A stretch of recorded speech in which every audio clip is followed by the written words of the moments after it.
নমস্কার বন্ধুরা, আপনাদের সকলকে স্বাগত জানাই আমার চ্যানেল নবান্নের সমাহারে। আজ আমি আপনাদের জন্য নিয়ে হাজির হয়েছি আরেকটা নতুন রেসিপির ভিডিও। কম সময়ে সহজ একটা পিঠের রেসিপি আমি আজকে আপনাদের সাথে শেয়ার করতে চলেছি। হঠাৎ করে যদি ইচ্ছে হয় কোনো একটা পিঠে খাওয়ার জন্য, তাহলে কিন্তু সবচেয়ে কম সময়ের মধ্যে আপনারা এই পিঠেটাই তৈরি করে নিতে পারেন। চলুন দেখে নেওয়া যাক কীভাবে আজকের এই সহজ এবং খুব সুন্দর একটা টেস্টি পিঠে তৈরি করছি। রেসিপিটা বানানোর জন্য এখানে আমি 1 বাটি ভাতের চালকে 3-4 ঘন্টা আগে থেকে ভিজিয়ে রেখেছিলাম।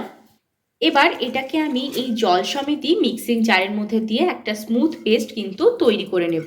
এখানে আমি ভালো করে একটা স্মুথ ব্যাটার কিন্তু তৈরি করে নিয়ে চলে এসেছি। এবার এর মধ্যে আমি কিছু উপকরণ মিশিয়ে দিচ্ছি। প্রথমে এখানে দিয়ে দেব একদম ফ্রেশ নারকেল কোড়া। এখানে কিন্তু আমি 5 চামচ নারকেল কোড়া ব্যবহার করছি।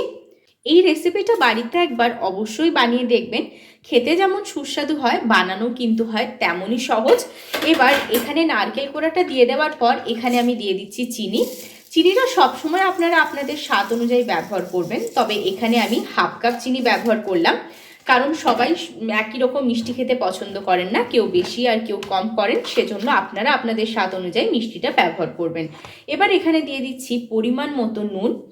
নুনটা দিয়ে দেওয়ার পর এখানে আমি ব্যবহার করব অল্প একদম একটু দুধ। আমি প্রথমেই কিন্তু সমস্ত দুধ দিচ্ছি না, যতটা লাগবে ততটা দিচ্ছি।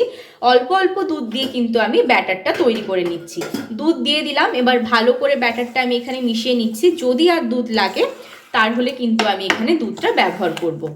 খুব ভালোভাবে ব্যাটারটা তৈরি করে নিতে হবে। ব্যাটারটা একদম তৈরি করে নিয়ে আমি চলে আসছি। আর এখানে কিন্তু আর আমার দুধ ব্যবহার করার প্রয়োজন নেই, ব্যাটারটা এটাতেই তৈরি হয়ে যাবে। দেখুন ব্যাটারটা কিন্তু একদম তৈরি হয়ে গেছে। ঘনত্বটা ঠিক এরকম হবে। এর থেকে কিন্তু অতিরিক্ত পাতলা করব না আর অতিরিক্ত ঘন এখানে করব না। এবার এর মধ্যে আমি ব্যবহার করছি কিছুটা পরিমাণ এলাচের দানা। আপনাদের কাছে যদি এলাচ গুঁড়ো থাকে আপনারা এলাচ গুঁড়ো ব্যবহার করতে পারেন, কিন্তু আমার কাছে ছিল না, সেজন্য এলাচের দানাটা আমি ব্যবহার করেছি। দেখুন খুব সুন্দরভাবে কিন্তু ব্যাটারটা রেডি হয়ে গেছে। আমি সমস্তটা ভালো করে মিশিয়ে নিয়ে চলে এসেছি।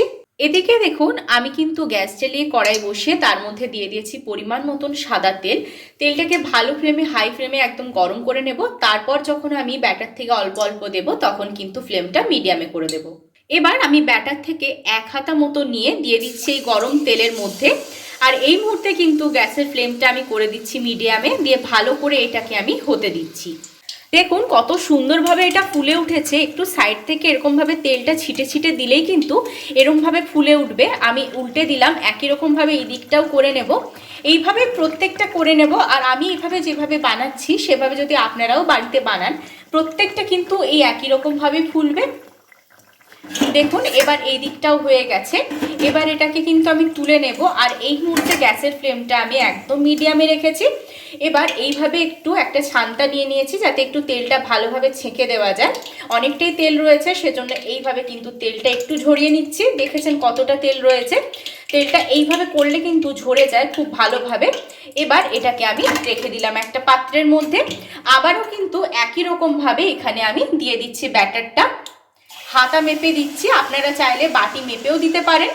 এবার দেখুন আবারও করে নিচ্ছে, দিয়ে একই রকমভাবে আমি প্রত্যেকটা একদম তৈরি করে নেব। দেখুন কত সুন্দরভাবে ফুলে উঠেছে। প্রত্যেকটা আমার ভাজা হয়ে গেল।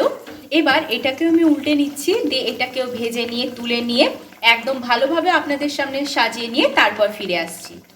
দেখুন প্রত্যেকটা সুন্দরভাবে তৈরি করে নিয়ে চলে এসেছি। কতটা সুন্দর লাগছে। আমি আপনাদেরকে একটা ছিঁড়ে দেখাবো যে এটা কত সুন্দর হয়েছে, কতটা নরম হয়েছে। দেখুন একটা দেখাচ্ছি কতটা নরম তুলতুলে হয়েছে।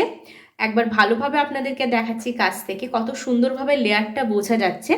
এই রেসিপিটা যদি আপনাদের ভালো লেগে থাকে তাহলে অবশ্যই আমাকে লাইক, শেয়ার, কমেন্ট আর সাবস্ক্রাইব করতে ভুলবেন না। সাবস্ক্রাইব করার পর পাশে থাকা বেল বাটনের অল অবশ্যই প্রেস করে দেবেন, যাতে আমার চ্যানেলে যে কোনো নতুন রেসিপি আসলে তার নোটিফিকেশন আপনারা সবার আগে পেয়ে যান। এরকম নতুন নতুন রান্নার রেসিপি পাওয়ার জন্য আমার চ্যানেলটা অবশ্যই সাবস্ক্রাইব করে দেবেন। ভালো থাকবেন, সুস্থ থাকবেন। আবার দেখা হচ্ছে নতুন রেসিপির সাথে।